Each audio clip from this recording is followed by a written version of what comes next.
Hi, my name is Shea Basuel, and I'll be presenting an embezzlement case where an employee was charged with embezzling about $41,000 from a Tulsa business.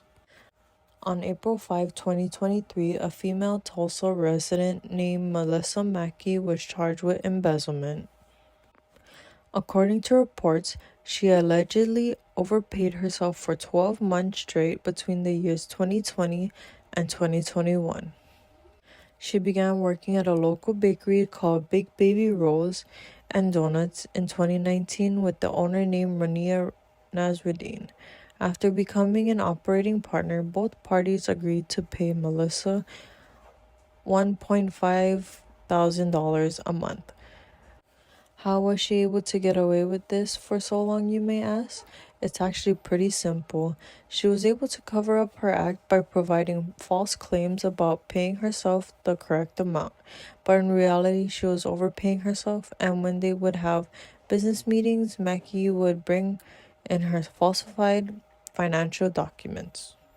In addition to Mackie writing herself a generous paycheck, she also wrote her husband checks and bought personal items using the business account. Internal control principles that Melissa violated are establishment of responsibility, segregation of duties, documentation procedures, independent internal verification, and human resource control. Starting with establishment of responsibility, because Melissa was responsible for her own checks, she got away with overpaying herself and writing a check for both herself and her husband. A missing control would be that Rania should authorize and approve all checks written by Melissa before she cashes it out. Next, she violated a segregation of duties because there wasn't another employee evaluating her work. Therefore, she was able to benefit from this personally and conceal the fraud for a year.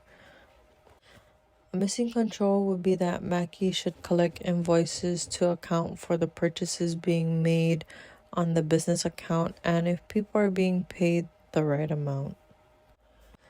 Third is documentation procedures, and the missing control would be that Rania should have hired a financial advisor to audit the business from the beginning to prevent workers like Melissa from overpaying themselves. They should also use pre-numbered documents to prevent transactions that were not approved. Fourth is independent internal verification. Since they're a small business, they might not be able to afford to hire internal auditors. A next step to prevent another employee from doing this is by Rania verifying records either periodically or on a surprise basis to make sure everything is being followed.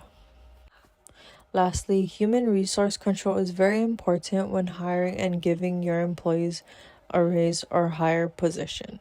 After Melissa became an operating partner, she later took advantage of that and overpaid herself and wrote a check for her husband.